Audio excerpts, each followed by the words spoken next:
Hello,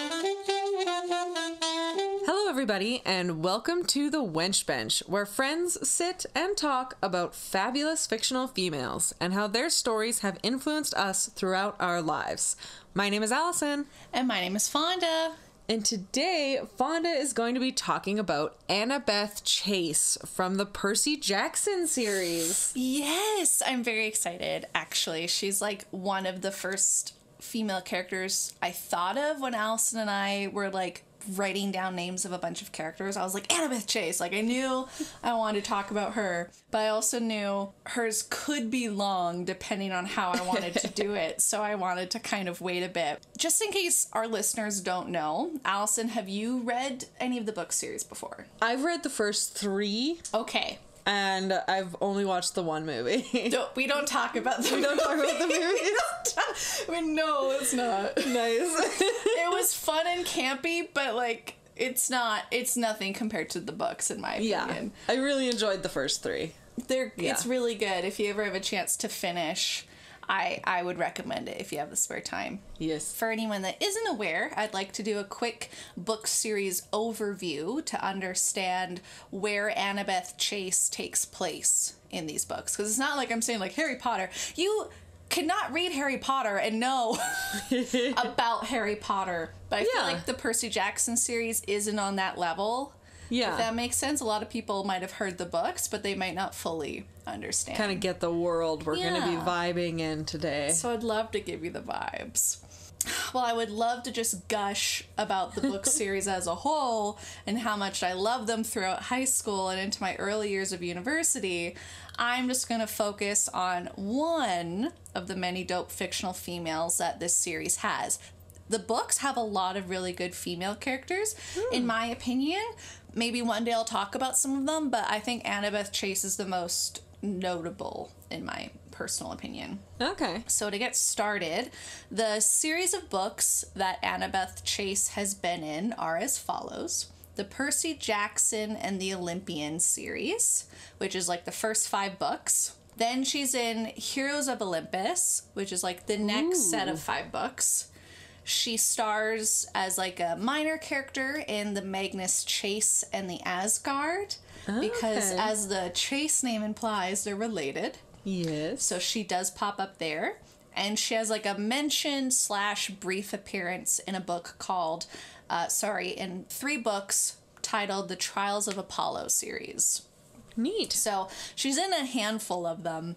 All of these books were written by Rick Riordan, or some people say Rick Riordan.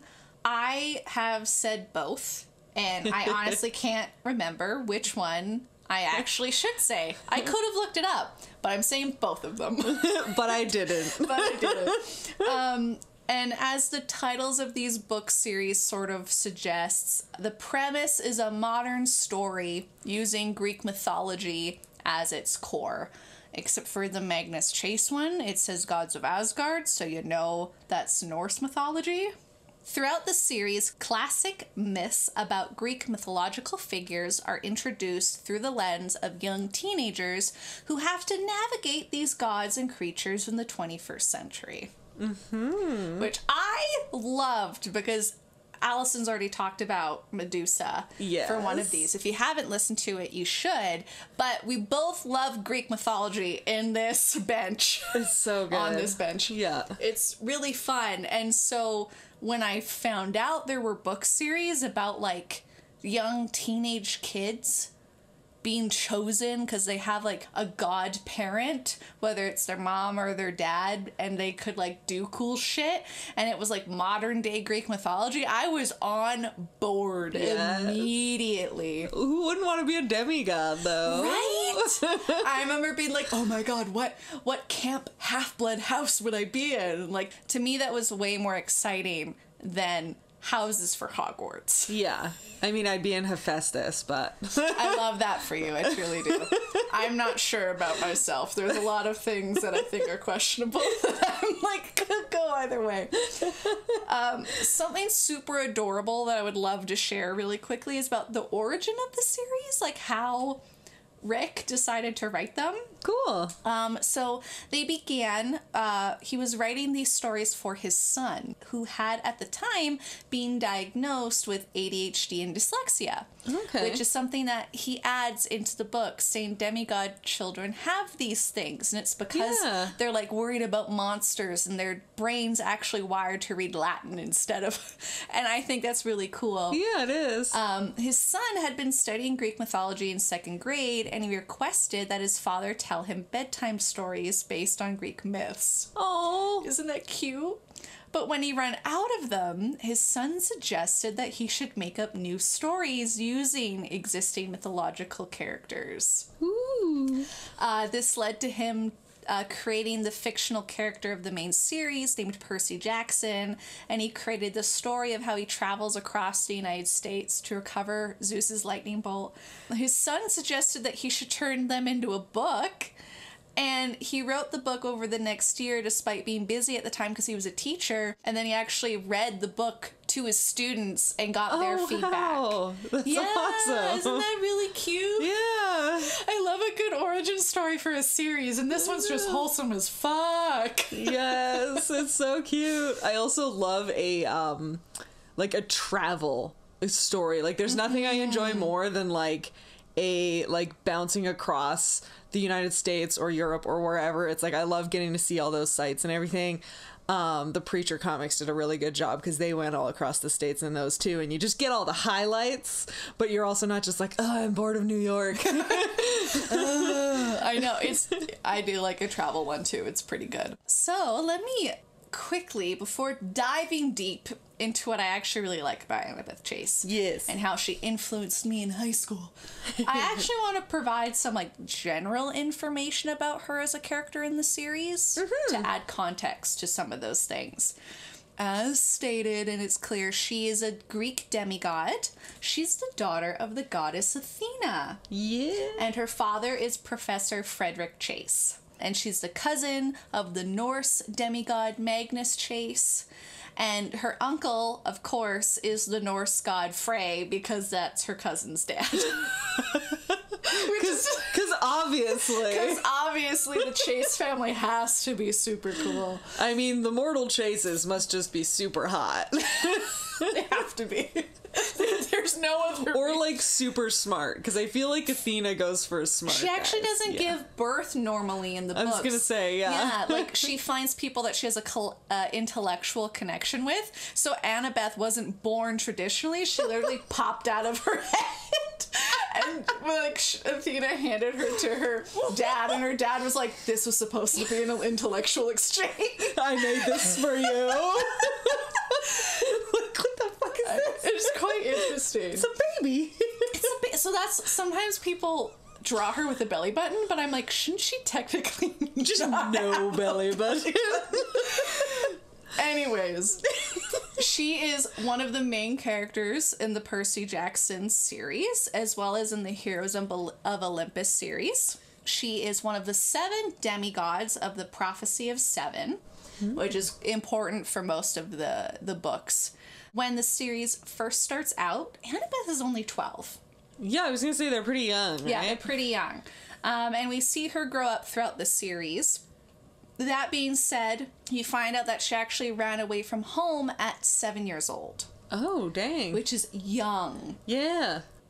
She ran away thinking her family hated her for reasons, like most demigod children. They're worried that their family hates them because they're bringing a lot of misfortune most of the time. Like, monsters are coming to attack them. Yeah. And, all these other things. They can see stuff that humans can't. So there's a lot of stuff going on. When she ran away, she fought monsters under the guidance of her mother for a few months, using a fucking hammer. That's all she had. A 7-year-old just killing a 7-year-old shit with a hammer. Badass. Yeah, so for a few months she was alone, surviving, and it wasn't until she met up with Luke Castellan and Thalia Grace, who were also older than her but still young teens at the time. They were making their way to Camp Half-Blood and had her come with them. By the end of the series, we end up quote-unquote watching, but more like reading Annabeth Chase become a strong and insanely smart 18-year-old by the end of the books. Okay. One who becomes the architect of Olympus, for the gods. She caught, and she, within the books, at one point becomes the head counselor of Athena's cabin, but when you turn a certain age, you're no longer able to be at Camp Half-Blood, but I think that's something worth mentioning. Yeah. Another thing of note is a fear that Annabeth consistently has throughout the series. Like all other Half-Blood children of Athena, Annabeth has immense arachnophobia. Oh, okay. Freezing up just when she sees a spider or anything close to a spider. Yeah. She will freeze and in some case scream her head off and be terrified and can't do anything. This fear is caused by Athena's bad history with Arachne. I was going to say, with Arachne, Yeah. I actually drew this as a comic for a project in school. Oh. I still have it tucked away in the garage. Find it. Yeah. We'll take a picture. We'll share it on socials. Making spiders. Yeah. Yeah. So, due to that, for anyone who doesn't know, the story is the mother of spiders challenged Athena to see who could make the best tapestry. It's something that comes up frequently, both in Annabeth's backstory and as the story develops. The reason I wanted to mention it is because while it's super interesting to her character, given that it's something all children of Athena have, I don't view it as being a character trait or flaw that's specific to her. Okay, yeah. But something that's worth noting, Yeah, that they're it's all interesting. fucking terrified. Yeah. She literally had, in part of her story, one of the reasons she ran away is because Arachne sent thousands upon thousands of tiny spiders and terrified her over the course of 3 nights. Oh my They God. would bite her and do all this stuff, and she was trying to tell her family about it, and in doing so was scaring her half brothers. Mm-hmm. And her stepmom got so mad at her because Annabeth woke up never having proof because the bites would mysteriously vanish.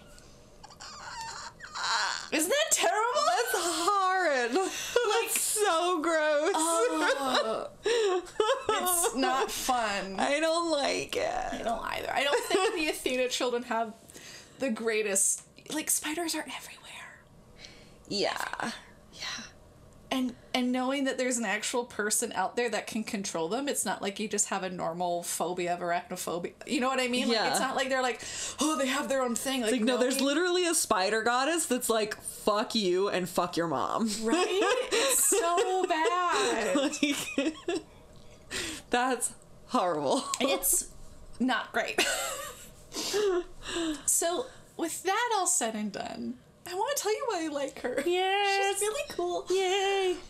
So, while Annabeth Chase is incredibly brilliant, she is a flawed character.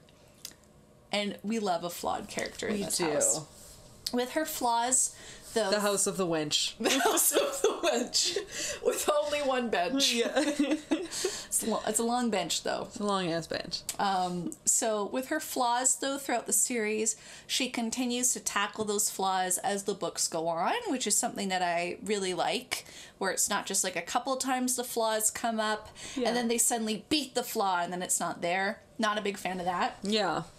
And the flaws, some of you may not classify as bad or detrimental, but the minor flaws that some may find endearing are still present.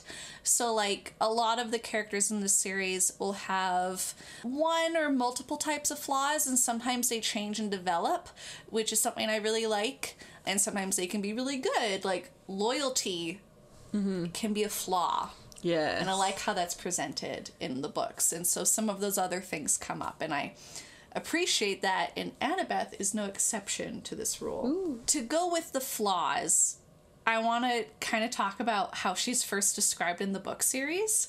When she first shows up in the scene, she looked like a stereotypical blonde beach girl, is how Percy Jackson views her right off the way. Yeah. Is oh, she's just a blonde beach girl, right? Whatever. Riordan then kind of breaks this stereotype about blonde girls through Annabeth. Because she's clever, she's wise, she's industrious, she's independent. She's very, like, girly and sporty at the same time. Like, there's a lot of... She understands that, you know, fighting monsters, you don't have to look cute. Yeah. But she still does girly things, and that's something that's really nice. That is nice. Again, she's a daughter of Athena, so she has wisdom out the ass, and she's known for intelligence. Like, Annabeth is known for a lot of stuff, even at a young age. And throughout the series, she proves time and time again that she is one of the smartest characters in the book series, hands down. From solving the puzzle of a labyrinth to answering complicated riddles with a sphinx. While I feel these stereotypes of, like, any stereotype are being consistently challenged, I kind of feel like the dumb blonde stereotype is being less and less used in media. Yeah. Not, like, it's still there. Oh, yeah. But not as much as I remember it being in the early 2000s and, like, older 90s shows and movies that you and I used to watch. Yeah. Either like, dumb or slutty. Yeah, like Legally Blonde, for example. Yes. Prime example of the blonde stereotype. Mm-hmm. Nonetheless, I need to talk about how I evolved because of this stereotype. Yes. Because I love Annabeth, and I didn't connect to a specific thing because I'm not a blonde. Mm-hmm. I'm a brunette. But when I was in high school, early high school, starting out, I hate to admit it, but I would often fall for the trap presented by media in regards to the dumb blonde stereotype. I know! I know! And I think it's just because it was there so much. Mm-hmm. I wasn't a blonde, right? Yeah. So, like, I would see girls in my class. It wasn't all the time, but sometimes I would remember thinking, oh, whatever, like, dumb blonde thing, right? Yeah. Which is not great. No.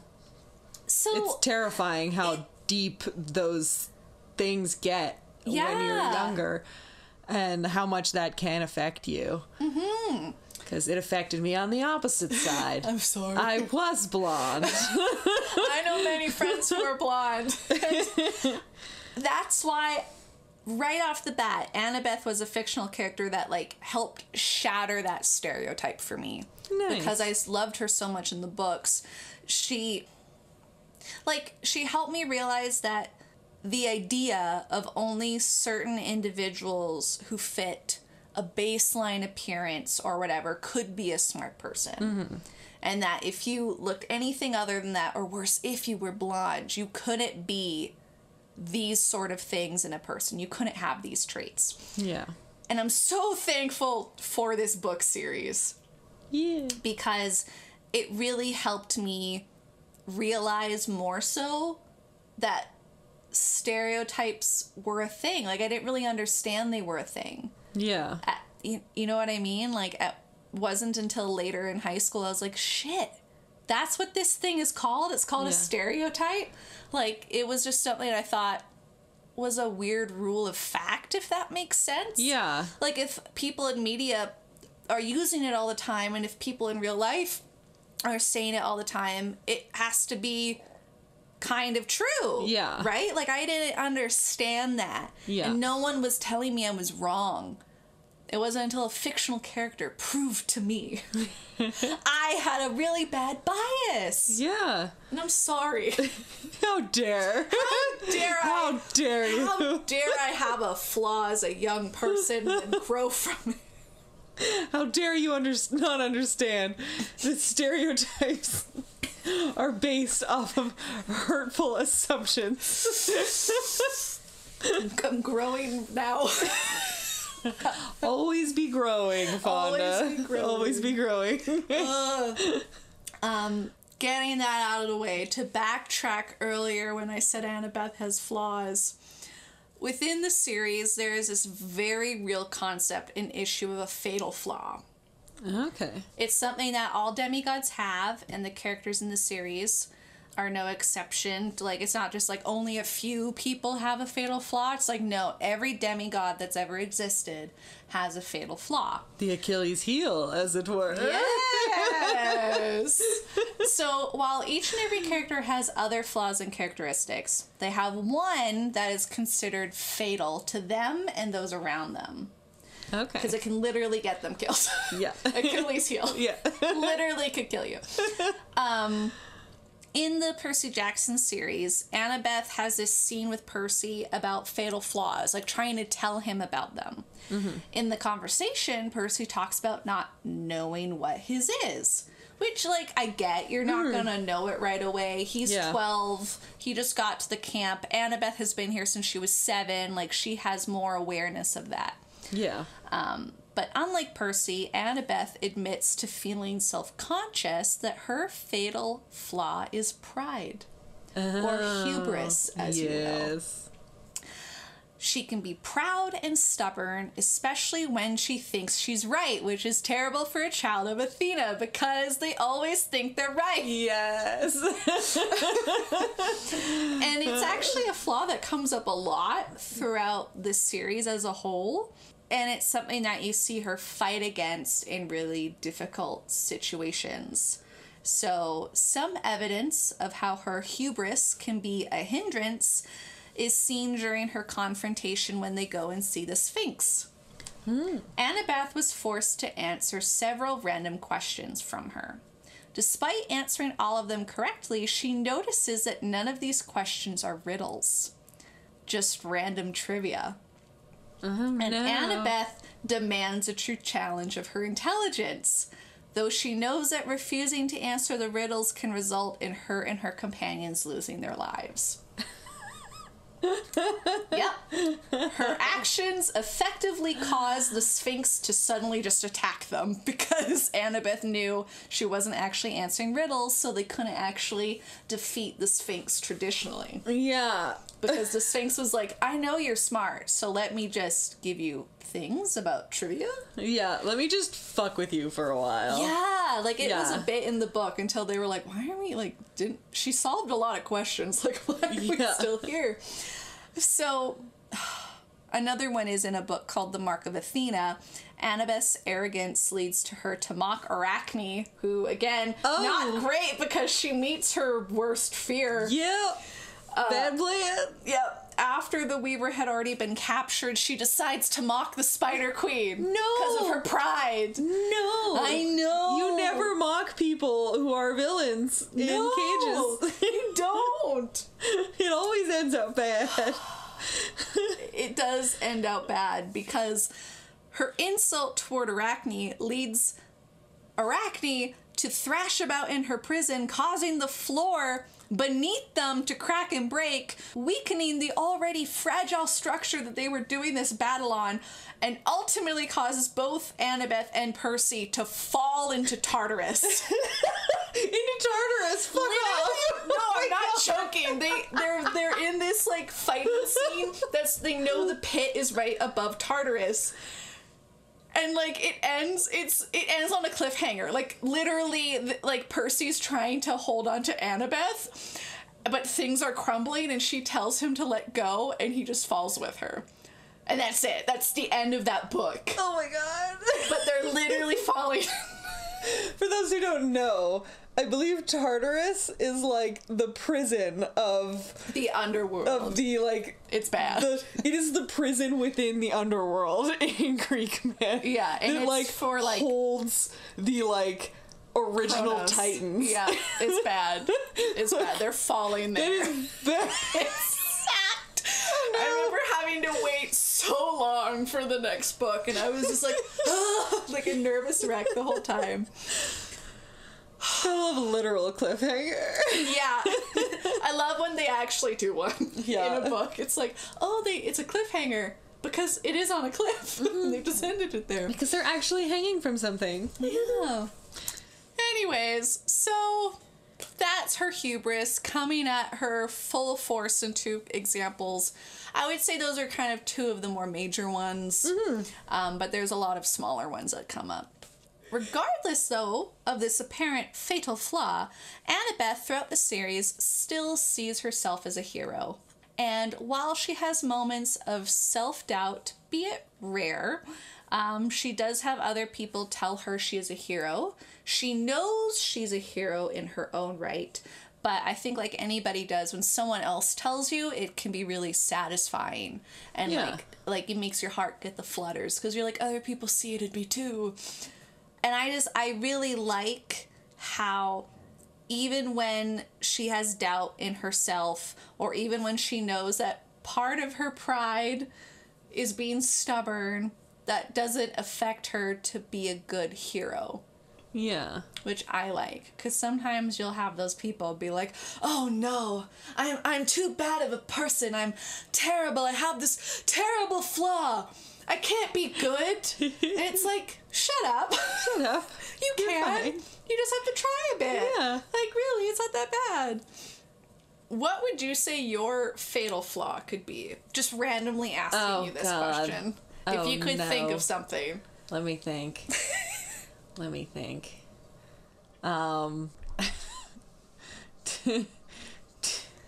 Not wanting to, like, upset people. I talk a big game, but y'all. Alison wants to be liked so bad. I want to be liked so bad. But not just like wanting to be liked, but like, and it comes to like a lot of like personal stuff, whereas I will go to bat for somebody else every single day. If I have to stand up and speak for myself, or if I have to try and somehow like, just stand up for myself, it's like I fucking break down. Like, it's tears and like words aren't a thing anymore. I lose all ability to speak. And it's because like I don't want somebody else to like misconstrue like my feelings, and like I don't want to like piss somebody else off or like hurt somebody else. Like, especially if it's like completely innocuous. It's like, clearly if you're wrong, I'll fight you. But it's like when it's like, oh, I don't want to play D&D this weekend. It's like the most fucking mundane shit, and it's just like, but I have to say yes to everybody. I can't let you down. Like, I have to hang out with you, and then I have to go shopping with you, and then we have to go get coffee, and then I have to clean the house, and then this also has to happen, and then I have to walk the dog. And it's like, I guess I'm busy. I just don't want to let anybody down. Oh, Alison. And it's horrible. Oh. So that's my weird jumble of fatal flaw. I like it. Yeah. It's good. I think mine is like, I worry too much. Just about a lot of things. I think it would enable me a lot. Like the other day I was worried about the idea 2 weeks from now getting in a car accident. I don't know why. It just came up in my head, and I was panicking about it. I'm like, what will happen to my dog? What's gonna go here? Like, I just like I was overthinking, and it led to me worrying about something that isn't even, like, car accidents are really, really bad, and they happen a lot to many, many people. And that's why you need to practice being a safe driver. But I'm not even on the road, and I'm thinking You're laying in bed like, oh my god. I'm just like panicking. And I think that would be mine. I would probably never want to go on a quest if I was gonna say, can you imagine if it was like higher stakes, not just like driving to work? It's like, you have to go fight a minotaur, and I'm like, oh no! What if his hooves? What if he steps on my foot? What if he gores me? Well, I'm not even there yet. I haven't even accepted the quest. I'm thinking about it. So that's mine. I know for a fact that's mine. That's very fair. I think many people our age, it's just like anxiety. I don't know. You're like, my flight or fight is like flight any day. Yeah. I don't fight often. But mine is all those like fatal flaws and talking about those characteristics. Annabeth is really perceptive. Okay. Part of her trait, obviously, as being a child of Athena, isn't just that she has a mind for combat tactics, puzzles, and learning to read her opponent and how to outsmart them, but she also becomes very aware of her teammates and friends throughout the series. I remember this coming up mainly because at one point she got betrayed by Luke, one of the people who she has been with for the longest, and went with her to Camp Half-Blood. She trusted him, respected him, and had a bit of a tiny crush on him. So when he betrayed a lot of people at Camp Half-Blood, I noticed as a reader that from that point on, she started to use a lot of her skills that traditionally were for like fighting, solving puzzles, combat tactics, just in general trying to be a good child of Athena, quote unquote. Yeah. She used those skills to be more aware of her teammates and companions. And I think at first that was probably because she was subconsciously afraid of being betrayed again. Okay. And because obviously she didn't pick up on these cues and she blamed herself for not noticing. I think that's why it kind of developed. But later on, this development to read people more closely really helped her connect with her friends and companions more. And I think sort of erase the initial reason for why she did it, if that makes sense. Like it started at like, I need to do this because I can't be betrayed again. I need to read you before you ruin me again, or before someone else betrays me. I need to read you better than you can lie to me. Yeah. And then that evolved to her actually realizing, I think subconsciously as well, that's probably not a good reason to have those skills. No. So they definitely developed in a more positive light. And it also showed how fair of a leader she could be. Like, again, she becomes one of the heads of the of the cabin of Athena, and she ends up using those skills to help out a lot of people. And to touch the topic of betrayal and how it shaped her, Annabeth never completely stops caring for Luke in the series, which I think is very good. She didn't just suddenly hate him. Obviously, when someone betrays you, you're gonna have hurt feelings. Yeah. But they were still friends. And even though Luke in the book series was doing stuff that was against what she wanted, he didn't ever purposely try to like harm her. And at one point in the Titan's Curse book, an example of how her still caring for him came up. Luke was holding the sky, like the story of Atlas holding up the sky. He had to go hold the sky up, which is not great for a demigod. You can die, and he was about to die. Annabeth shoved him out of the way, and for a moment she was holding the sky. Aww. Because regardless of how much he hurt her, he was a friend. Yeah. And she didn't want to see him die. Like, she wanted to, like, save him, essentially. Like, a lot of other people at Camp Half-Blood did. Like, they wanted to help Luke. Yeah. Because he went down a bad path. And they wanted to... Because, like, it was just really heartwarming. I really like that. Yeah. Better. On the topic of friends, Annabeth, I think, treats all her friends equally, which can be a really hard thing to do.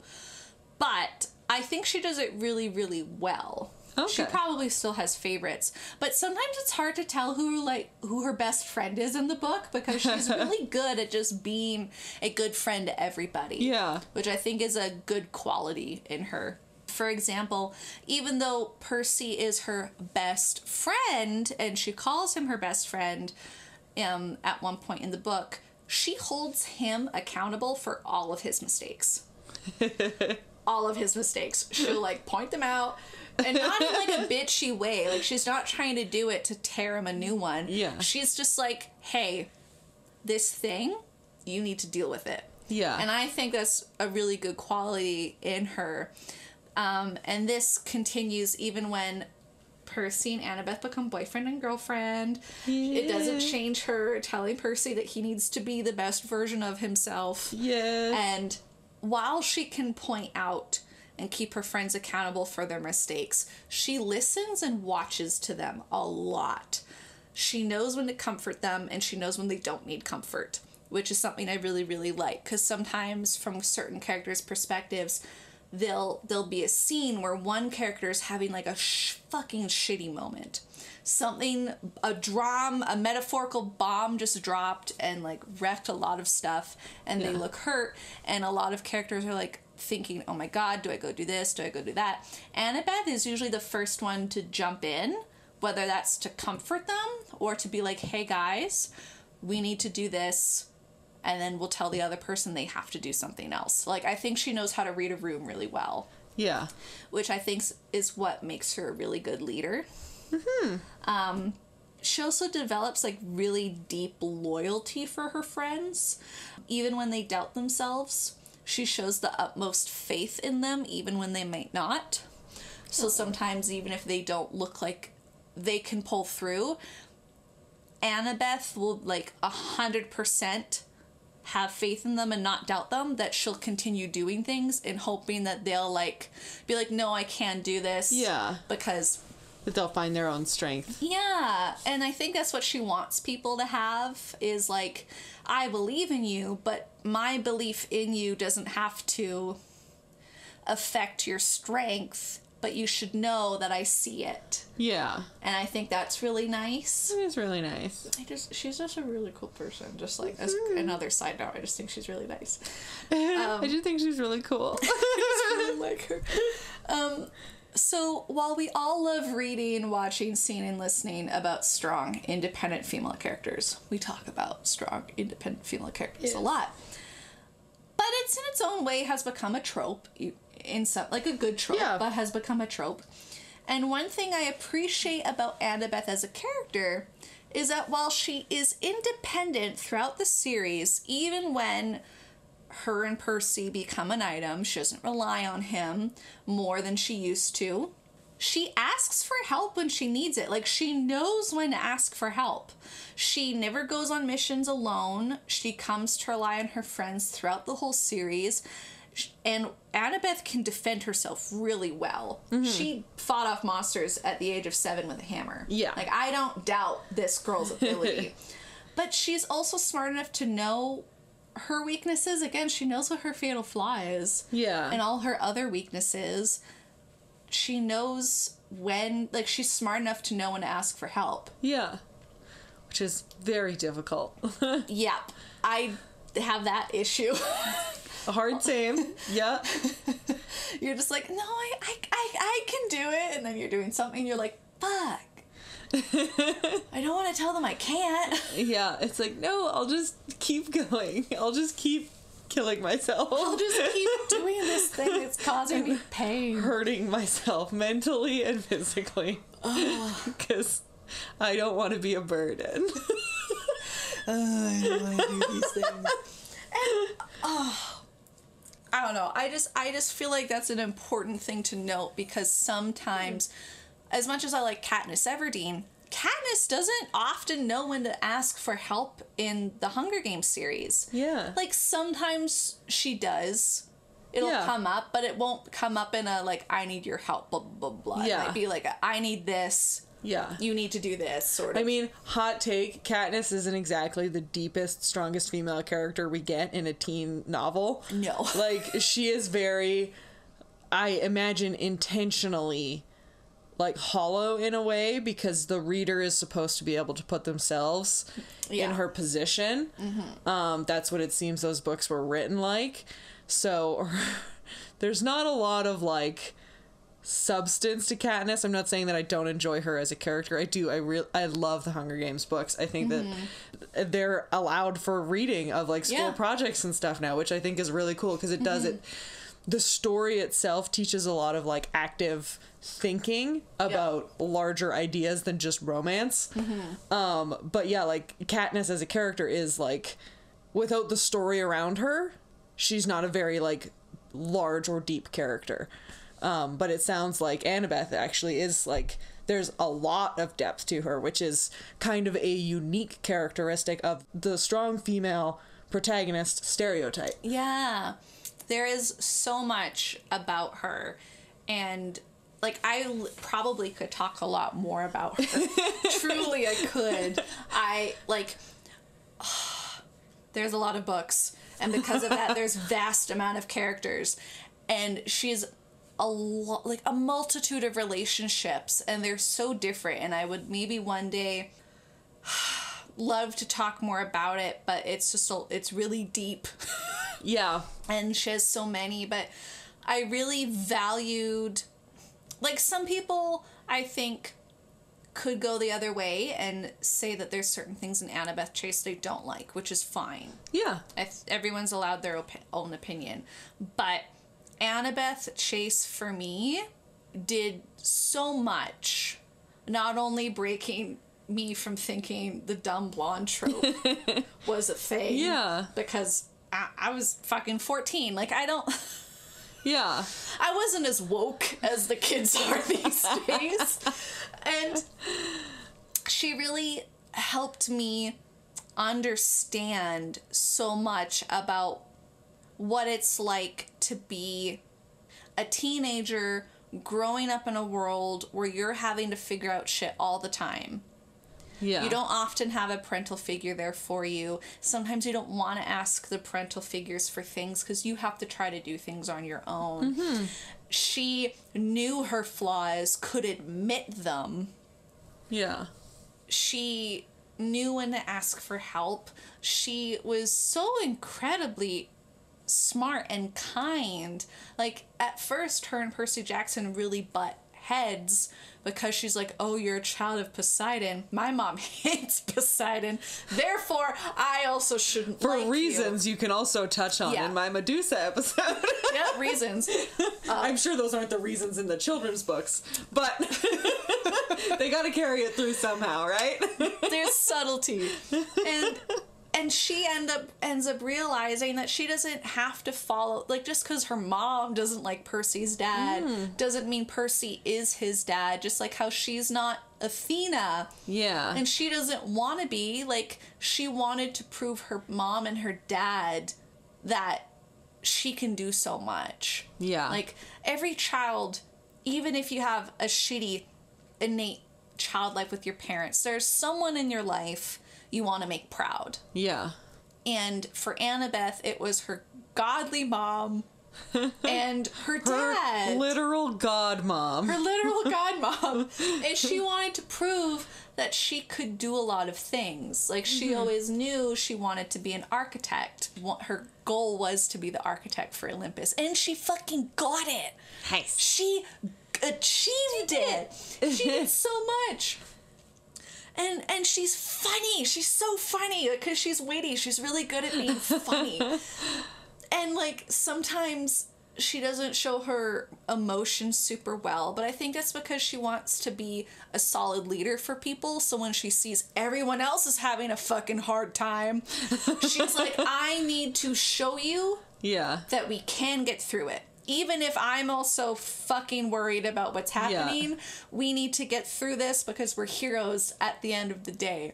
And she's like, I'll be damned if, like, the bad guys win, and if you lose your life because of this, and if you can't be happy because you think that you don't deserve to fall in love. And it's just like, I feel like she's a good example of, like, a female figure for kids in my mind. Yeah.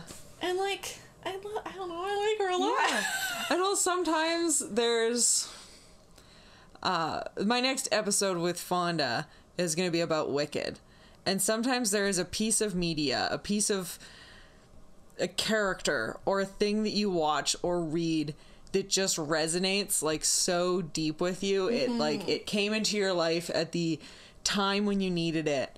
And it just, like, hits so hard and in this completely unique way that fictional media can do. Yeah. Where it really just, you just connect and you feel, like, almost understood by this book. And it's such an amazing feeling, and it's a part of the reason why I wanted to talk about, like, what I wanted to do this podcast with you is because there are these stories where you just so connect with somebody, you're like, I don't know why, like, I wasn't like this character or anything, but like, for some reason, this character just means so much to you because she was there in a time when you needed her. And it's just so cool. I value a lot of characters in the Percy Jackson series, and Riordan does a really good job of knowing when certain stories he can tell and certain ones he can't. There was a little bit of contention for a bit because a couple characters come out as being gay in the books, but at first it's very ambiguous. Like, you can't tell that they are, so of course some people are like, did you just put a token gay character in to say he's gay? Was he always gay? Like, I don't know. Riordan writes these books. I don't know how, like, maybe he realized it's a natural thing for this character. Maybe he always had it planned. Yeah. Who's to say? Like, I don't really know. I've never asked him. And I haven't seen... Really? Really? And I haven't seen an article about it. But there's certain mythological stories he hasn't told, but his book company has hired people from those actual cultures to write books for. That's super exciting. So, obviously, he wrote a whole thing about mythological stories. He wrote one about Norse mythology. He wrote one about Egyptian mythology. But there's a lot of books that he hasn't written, but has published that have the same not trope, but the same sort of premise of, like, teenagers whose parent is a god from some sort of culture and they have to go and save the world. Yeah. And, like, there's a lot of book series out there from him and his company that encompass a lot of different mythological cultures. Yeah. And it's, in my mind, I think it's because he knows when to pass the torch. Yeah. He knows, hey, I'm not going to do this as good as someone else who is trying to be an author who has stories to tell from that community. Yeah. And I appreciate that, given the fact that there's a lot of shit happening with another childhood favorite thing. People love Harry Potter, but a lot of people not great about J.K. Rowling. Yeah, we'll one day touch on that, because, I mean... Ooh, that's not fun. No. But I loved the shit out of Hermione. She was very important to me as a child. Luna Lovegood. Luna was so good. McGonagall is an icon. Oh no. But you know what I mean? Like, It's like. Anyways, at some point people need to shut the fuck up. Yeah. And I think when you're literally richer than the Queen of England, you should not talk on things you don't understand. Yeah. That's it. That's all we're gonna say. That's all I'm gonna say. But to use an example of two authors who, as a kid, I loved their books. Yeah. Riordan, I think, has done a great job of being like, hey, there's all these stories to tell. Yeah. I don't have to be the one to do them. Yeah, and he's providing an opportunity and a platform and a chance to get different voices out there, which I think is a really beautiful thing for somebody to do in a creative way. And fuck, I just love this book series so much. And if anyone hasn't read it, I would totally recommend the Percy Jackson Lightning Thief. You don't have to read all the other ones if you don't want to, but I think it's a great way to do it, especially if you love Greek mythology. It's really fun. And there's a musical. Oh, dang! Which is cool. And Disney Plus is currently in development of making a TV series for the books. Ooh, that'd be cool. Yeah, if you want to watch something that is cool, but not on equal grounds as the books, the movies is something you can watch. The movie's a thing. Grover's cool. The Vegas scene is neat. I actually just generally love the idea of, like, Vegas being, like, an actual magical oasis. Because really, when you look at it from the point of view of literally anybody that is not somehow, like, involved in creating Vegas. It's like, why the fuck did you put this in the middle of a desert where there's no natural water? And you're just like, come be debaucherous. Come and join us. Time is but an illusion. Yeah. It's like they are literally trying to make you forget about time. They are trapped there. They didn't trapped there for a week in the books. Rick Riordan didn't even need to change anything about Vegas to make it into a magical trap. Yeah. Which is amazing. It's great. What was like your favorite moment that really just like that you were just like, oh, that made me be like, this is the book. Yeah. Okay. Well, what first really got me was when Percy Jackson, so there's two. One was maybe be like, this series I gotta read because it's funny and cool. And then the other one I'll tell you for Annabeth. The first one that got me really hooked was when Percy is talking to his teacher, Chiron, and he finds out that his other teacher was trying to kill him because she was actually a monster. Yeah, a harpy, right? Yeah, and he was like, what the fuck? And like he's trying to do things, and his teacher hands him a pen, and he's like, use it, it's a sword. And Percy's looking at it, and he's like, this is a pen. And then no one's acknowledging him. He's like, this is a pen! And then they're like, click it, dummy. So he does, and it turns into a sword. But I was like, that is so cool! That is so cool. The pen is mightier than the sword. The pen is the sword. Yeah. So I would say that was when I was like, yeah, okay. This is fun and creative. You got me. You sold me. For like Annabeth herself, I think it was when there was like this emotional scene when Annabeth thinks Percy is like gone or something bad happens, and she's like saying this heartfelt thing about him, and he shows up and she's like, actually, he's the most annoying piece of shit I've ever met. I hate him. Sucks that he survived. Like, she was being really emotional, but when the person, like, she realizes was hearing it, she's like, nope. Just hard left turn. Hard left. And I've been there. I've been there when you're like, you realize the person you like, whether it's a crush or whether it's a friend or whatever, and like you want to say nice things, but you just opt to be like, nope, I'm gonna be shitty to you instead. I'm gonna say something weird or shitty. Yeah. And I really, that was when I was like, okay, like, nice. Like, she's more than just being smart and cool and acknowledging her fatal flaw. Like, she's got some bits about her that I can get down with. Yeah. I would say, yeah. It was those two things. Nice. Yeah. I'm trying to think of what cabin I would be in. Yeah. I really don't fucking know. Like, dang it. I am not going to be one of the big three. I don't think my dad would be Poseidon. I don't think my dad should be Zeus because that would just upset me. I mean, of all the gods to have for a father, I think that would be the shittiest. No offense to people that like Zeus. No, he's a dick though. I don't think I would have Hades, as cool as that would be, because I actually think Hades is like underrated. Not a lot of people Hades is the best. About like he's really neat. I would not be Ares because I'm not aggressive. I would not be Aphrodite because I don't have enough confidence in myself. That's fair.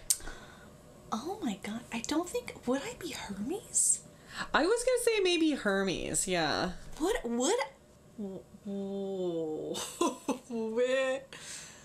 I be Hermes? I would really love to be a daughter of Hestia, but she's one of the virgins, so yeah, I can't be. Yeah. I guess Hermes. Actually, Apollo, because he is all about the fine arts. I'd be down that with makes that. sense. I'd be down with that. Apollo I would makes want sense. my god, and I like the sun. I need vitamin D, even though I don't tan. Artemis would be cool, but in the books she doesn't have kids. She's also a virgin. Yeah. I mean, looking at the cabins, I'd like to say I'd be in Hecate's cabin because she is bomb and I love badass. her. She's dope. One day we will talk about her. Please, let us dive.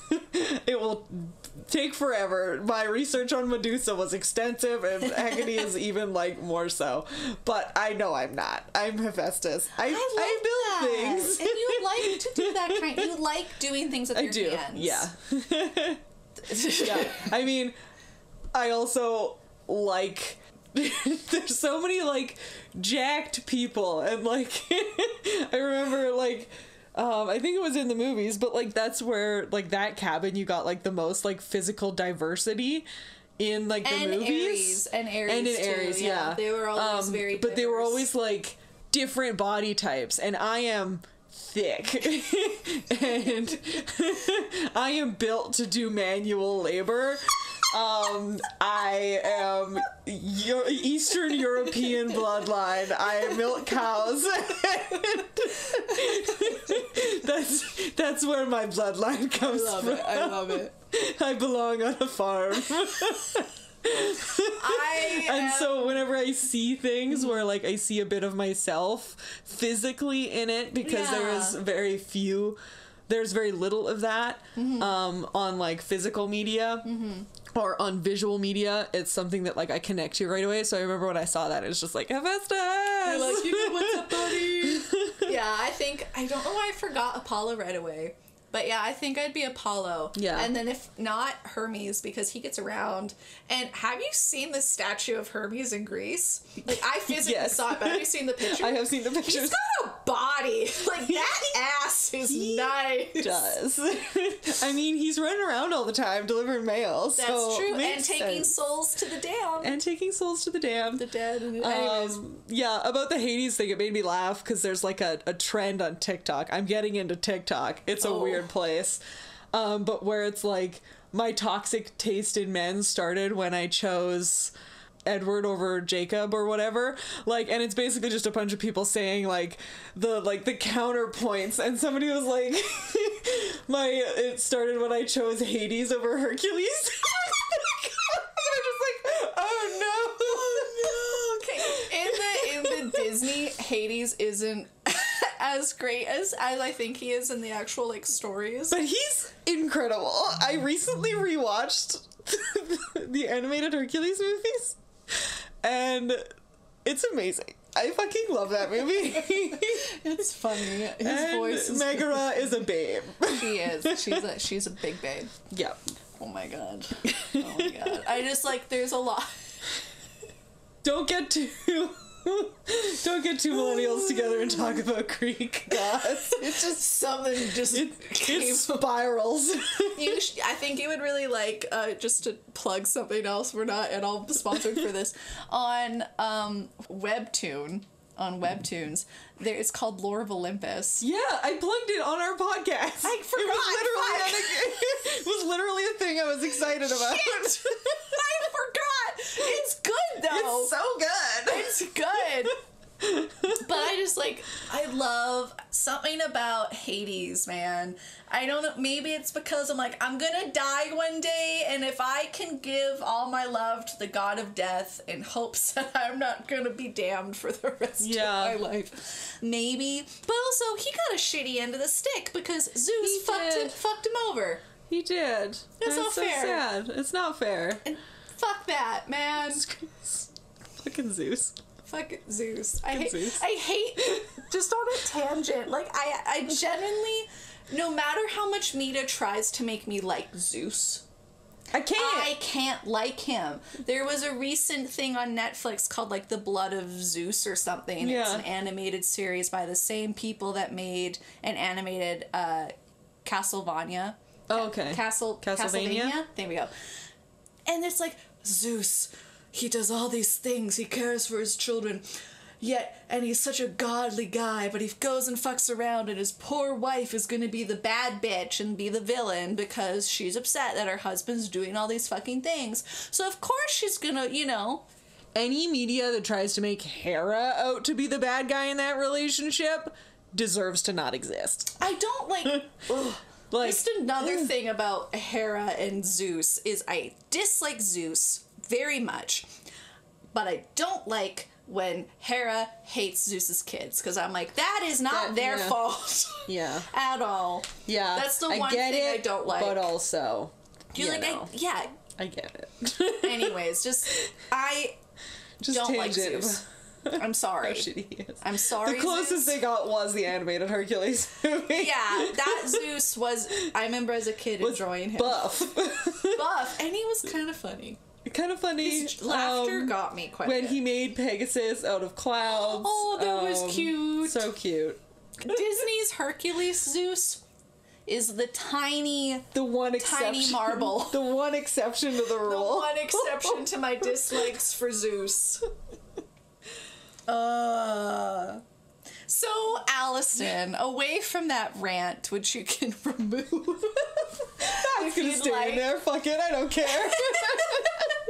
What are you excited about right now? So I'm actually excited about a new comic on Webtoon. Oddly enough, it is called. Let me scroll up. I needed to show you specifically a picture from it. Okay. Because it is called Forever After. Oh. And basically, we started with this normal girl who grew up obsessed with fairy tales, and she just wants to find her prince, but she's actually really shitty. Like, as a main character, she is so shitty.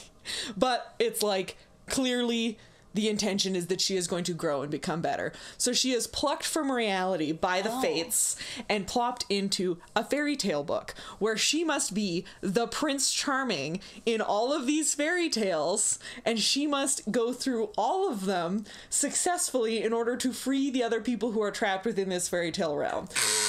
And there was, like, this comic specifically reminds me of a Tumblr post where somebody's like, you can tell how horny an artist is by how they draw teeth. And I'm just like, I don't get it. But this comic explains it. And it's like, there's the Wicked Witch is, like, a very attractively drawn devil man who has, like, half fangs, and he's just constantly flirting with her, and clearly they're gonna get together. But the last one, he has like a sexy desert outfit on. Why? And oh my word. it's like such this fun comic, and she's dressed up as a prince, and she has a fairy who's her guide. And she's just sound fun. She's just so shitty, and she knows all of these fairy tales. Like, she's been obsessed with them, so she knows what's supposed to happen, but she keeps fucking it up because she's such a shitty person.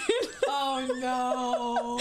And he's just like, and the Wicked Witch is just like taunting her and like teasing her, and it's just like, oh my god, I want them to get together so bad.